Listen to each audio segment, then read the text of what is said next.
好，观众朋友，接下来我们要持续来关心这一场安氏之乱。没有想到现在争议持续的延烧当中，现在啊，因为欧洲车厂很快他们就会被迫断晶片了，所以他们想到的方法就是直接绕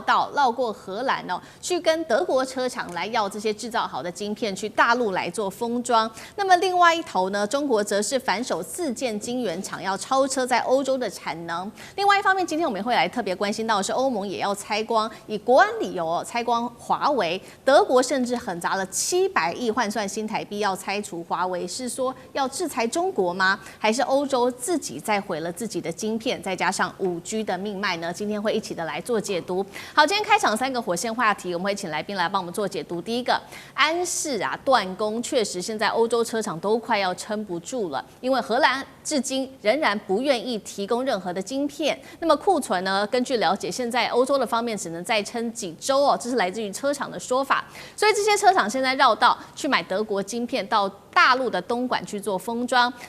荷兰的这一招砍的是中国还是自己欧洲的晶片命脉呢？第二件事情，我们持续关注欧洲现在卡住安氏的出口，反逼呢中国啊现在早就已经出招了。他们呢安氏厂把200名中国的工程师紧急的调回去中国之外，还在上海跟无锡的新厂直接再把产能全面提升到每月5万片。如果安氏未来研发跟制造全部都东移的话，中国是否将完全不再需要欧洲来做制造了呢？这是第二个话题。最后我们也会来做关心的是，欧盟现在决定跟着美国走，持续利用国安的理由要求各国呢拆光华为的设备。德国更是狠砸了非常多的钱补贴电信商要拆华为的设备。但是要知道，这个欧洲对华为设备的依赖度最少也有40%起跳哦，而且呢成本还非常的贵，欧洲真的拆得起吗？今天就这些议题，我们会一起的来做关注。赶快来关心荷兰政府到现在仍然是持续冻结出口晶片到大陆，这是让欧洲汽车厂商现在陷入了晶片荒的焦虑当中。库存根据了解只剩下几周的时间而已了。就在此刻，路透社报道这个是最新的惊人内幕。他说，现在欧洲多家车厂他们秘密的做协商，干脆我们一起把荷兰给跳过吧，直接向安氏德国汉堡厂买晶圆，再到大陆的东莞这边来封装吧。据传呢，包括了安氏的这些客户都有考量这样的方法。哪些车厂呢？现在根据媒体的报道，福斯啊，或者是 Bosch、本田等等的重量级车厂都在考虑这样子的一个方案。而且我们要来看到这场安氏之乱哦，导致了不管是荷兰方，也就是荷兰安氏，或者是在中国大陆的安氏，他们觉得说，要么就去中化，要么就是完全去欧洲的产线。我们看到在欧洲的部门这边，现在正在考虑扩大马来西亚跟菲律宾的封装产能，有意要去中国化。中国的安氏也同样的悄悄的启动去荷兰化。刚刚提到的，除了200名的安氏荷兰工程师被接回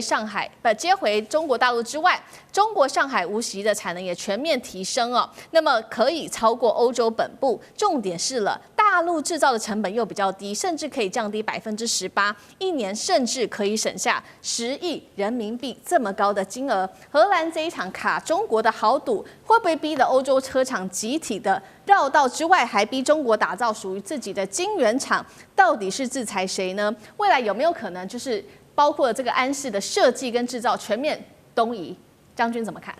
第一个我们先介绍一下这个安氏晶片哈，它有一个外号叫做鸡饲料晶片。为什么叫鸡饲料晶片呢？因为它这个晶片很便宜哈，这个一片晶片才25美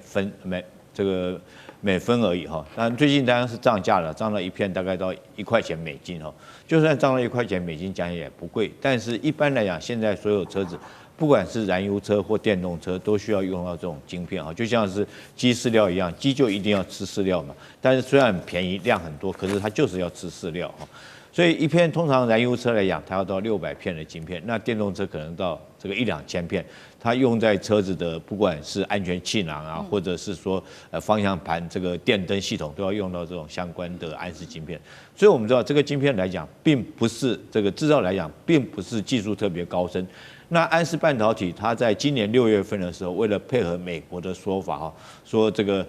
晶片来讲的话，它将这个 CEO 中国的 CEO 张学正将这个技术流到中国去。那事实上这只是一个借口跟理由了哈。这个我想说，中国大概也不需要到这个很便宜的低价低技术端的一个晶片制造技术，但这边晶片由于是在荷兰这边制造以后，是到中国东莞去封装，所以公司是荷兰的安氏公司，他那个时候就要撤换 CEO， 剥夺等于抢夺中国的经营权。那中国当然这对于国家来讲，当然要保护自己的企业。那后来来讲的话，虽然说中国来讲有管制晶片的出口但是后来中国基于说是这个贸易负责任的大国的角色，他后来将这些晶片来讲，有些国家如果说你这个有提出申请审核通过的话，那中国就给这些国家豁免。换言之，他就让这些国家可以继续获得这种封装完的晶片。但现在关键这个晶片来讲，如果说荷兰不提供给他晶片，然后中国就算封装完了以后，这个库存的晶片数量大概预估可能在12月初的话就用完了。就算是我愿意豁免，我愿意卖给这些车厂，因为你不要影响到这些大企业，不管是宝马啦，或者是奔腾啦，这些车子来讲的话，它如果没有晶片，就没办法组装车子。所以我觉得中国就基于这个负责任一个大国的立场，愿意将这晶片给这些国家，给这些车企豁免。但是很遗憾荷兰到现在还嘴巴在硬还是不愿意恢复张文正的这种 CEO 的这种经营权。所以中国已经答应荷兰说，下个礼拜刚刚最新的讯息是，下个礼拜让荷兰的财政相关的单位到中国来做这件事情做协商。当然我们希望说是在下礼拜这个可以得到双方可以得到很顺利一个协商的一个结果，让事情回到原点。也就是说，张文正他继续回去当他的安氏 CEO， 本来就是他的公司嘛。那中国来讲，这个晶片也继续可以这个封装完以后供给其他公司，其实车企公司来使用。但是我想，如果说这个荷兰政府还继续在嘴硬，还继续僵持到底，我想中国也有反制之道了第一个就像是我们刚刚讲的，中国可以自己，这不是很难的晶片，中国不管中芯国际啦或上海啦他们都可以自己制造这个晶片，然后再给东莞来封装，然后供给各企业来使用。这样如果说是这种发展下去的话，其实对荷兰来讲是最不利的，因为你整个这个安氏半导体，我当然就不需要靠你的安氏了，其他车企来讲，我就直接跟中国买就好了，对不对？这个我觉得这个荷兰如果说自己不赶快找个台阶赶快下，还继续僵在那个地方，我觉得对荷兰来讲将会是很大一个打击。好，如将军刚刚帮我们特别看到这个其实荷兰安氏对于中国的不可取代性是完全低于中国大陆它的安氏它是完全可以自给自足来做生产。那未来有没有可能就是包括这个晶片的设计到制造端全部由中国自己包办，也不再需要荷兰厂了？老师又怎么看？OK， 我有一个学生在矽谷，他本身有个厂，他是去年毕业的博士，他曾经跟我讲过一件事，因为他们有个公司在上海，他也常跑深圳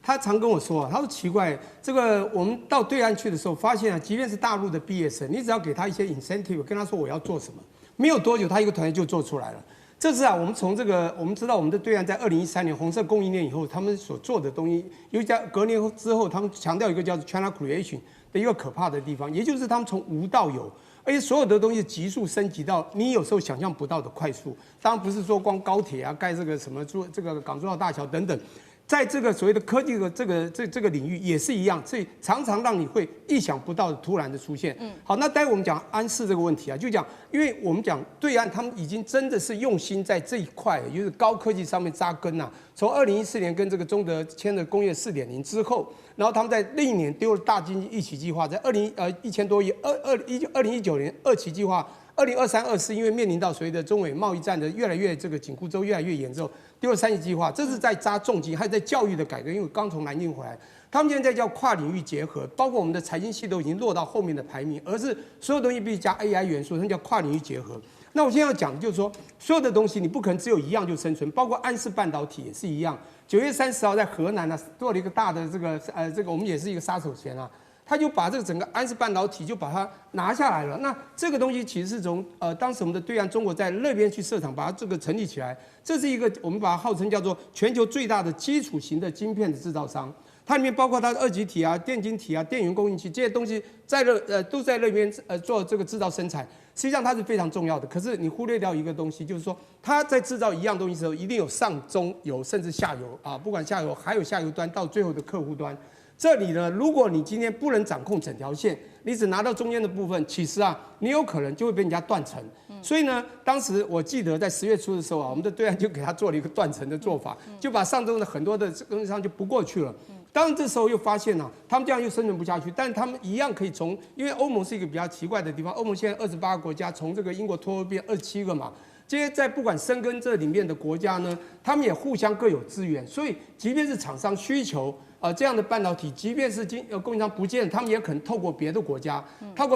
再到甚至你要组装，透过别的国家洗白了这个所谓的荷兰和中国的对抗，比如透过德国啊或所有地方到了深圳或东莞去再设计包装。但你知道，这个我想任何人也是一样，国家也是一样，一个高层他不可能是傻子的，这个是没有智慧的。他们用智慧决策，当你要锁我们的东西，我们一定就会反其手。所以我觉得所有的这种高科技的东西，我觉得有3样很重要的东西。第一个叫技术，你没有好的技术不可能。好，那当然技术可以慢慢 create， 就是每个国家在比照，比如先进制程，我们的晶片台积电这么强，我们的对岸真的还拿不到，所以美国才用量来锁喉中国。当然，还有第二个就是人才。我跟你讲，技术的核心就是人才，没有人你怎么做呢？没有人，你 AI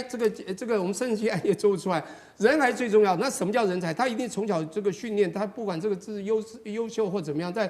学经历被到了一定，这种人才是很难1天2天就成的，因此太重要。因此这个中国反其手，而且当然还有民族性哈，他们的民族意识要到的一定，他们的人愿意回去。所以我们的对岸从当时这个学校里面去拉所谓的海归派之外的很多人才慢慢回去啊，你看到在我们的对岸很多的高级都是包括徐光宪包括一些很重要的人，当有一定年纪的这些人慢慢回去，现在很多年轻的高科技人也回去，他这次只要把这200人拉回去，说实在的，当他缺人才的时候就很惨。是，当然第3个我要讲就是人才、技术人才，还有一个就是基础设施啦。基础设施各国都有不同的布局。当你是一个自由贸易的时代，全球的时候供应链互相协调协同合作嘛，叫 co-integration。这样是对全球都有利的。那熟料现在变成一个 anti-globalization， 叫逆全球化的一个新国际的新治理。在这种情况之下，大家都必须明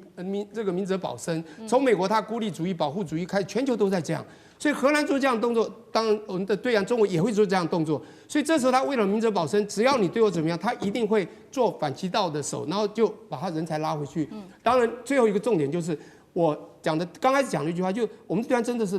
从某些地方蛮可怕，就是我们美国也曾经吓得说，他怎么又突然多了一个船坞，怎么又突然多了一艘舰艇一样的道理，就是我们现在觉得它好像还没有东西，它可能很快就会出现，也就是你讲的，有可能中国在不久的将来，因为它量体也大，人口也多，人才也多，就会不需要大部分就不需要欧洲的供应了，而欧洲以前是像老虎一样的，全部就会被打趴，变成欧洲猫了。好，一方面是中国大陆它已经找到不管是技术人才跟基建上面的提升哦，所以未来可能不再需要欧洲。但另外一方面，欧洲会不会还是持续的需要大陆呢？尤其这个是针对华为，现在进入了5G 时代，欧洲持续的跟进美国。今天我们要另外来关心到的是再一次的以国安为理由要来完全的禁华为。大家记得吗？先前的英国跟瑞典封杀了华为多年之后，现在欧盟也要强化它的所有成员国，包括德国跟芬兰要来拆光华为的设备。德国更是狠砸700亿来补贴自己的电信商，要彻底把华为给移除。他们的理由是因为从5G 到这个地铁，甚至到关键的电力，都有可能受到大陆的干预，甚至被瘫痪。这是来自于欧洲官方的说法哦。那大陆当然很生气了，除了大陆外交部站出来严正的怒批说这个是违反市场原则之外，华为干脆用同样的方法来对付欧洲，同样是以国安为理由来进行3个月以上的这个国安审查，针对于欧洲的 Nokia 跟它的爱立信等等的厂商。但是现在的关键又是说，欧洲真的拆得起华为吗？因为他们其实已经使用非常久的时间了。5G 时代，这个华为的手上的关键有5.6万项，掌握了很关键的技术。另外，欧洲国家包括挪威这个华为市占已经达到70%，德国60%，英国也有40%，真的有办法拆得起吗？张将军怎么看？我认为这个看起来表面上看起来是品牌战，实际上是科技战，那个我们来看大家这些消费者来看呢，他都会有一个消费惯性，有时候有人讲说啊，这是品牌忠诚度，他毕竟用习惯了。结果你用了某一个车厂的车系，或者是你用某一个牌子的手机，你会惯性的用它的，为什么？你的习惯性是这样。那现在竟然要把这个华为给拆掉，我认为这个代价会得不偿失，代价还蛮高的，而且不是只是现在所看到的账面，甚至说什么到达1000亿美元，你往后呢？往后也要这方面的代偿，要来负担哦。我们可以看得出来，因为它违反了经济学的原理，因为原理就是比较利益法则。不要把谁方便，谁的功能多，谁的价廉，我就占有这个市场，大家方便，你赢我也赢，对不对？你付了钱，但是你买了非常多的功能跟方便，那我赚了你的钱，是这样，我们两个都赢，你买了也会买得很高兴，我卖了我赚到了钱，所以大家是互利双赢的。但是你现在要把这个华为给拔掉，你要付出代价，因为它本来的时候这些所建制的这些基础跟大家的习惯都已经行之有年了，你现在硬要干它，我认为这个会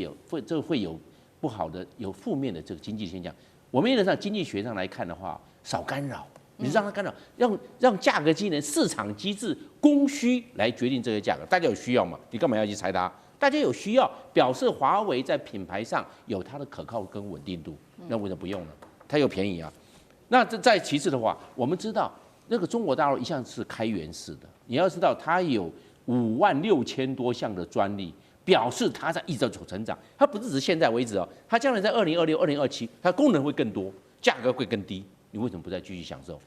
你现在看到1000亿美元的这种损失，那往后的损失呢？要不要去看下去？对，我认为是要这样来看的，因为它开源式，它这个方面还会继续成长。我认为不要去无限上纲。你不管是德国好、英国也好，或者是挪威好，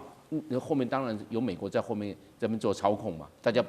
就切开，不要有这个华为这些系统的，那我认为要付出相对大的代价，因为毕竟它违反了市场的机制。但是我认为这不是品牌战，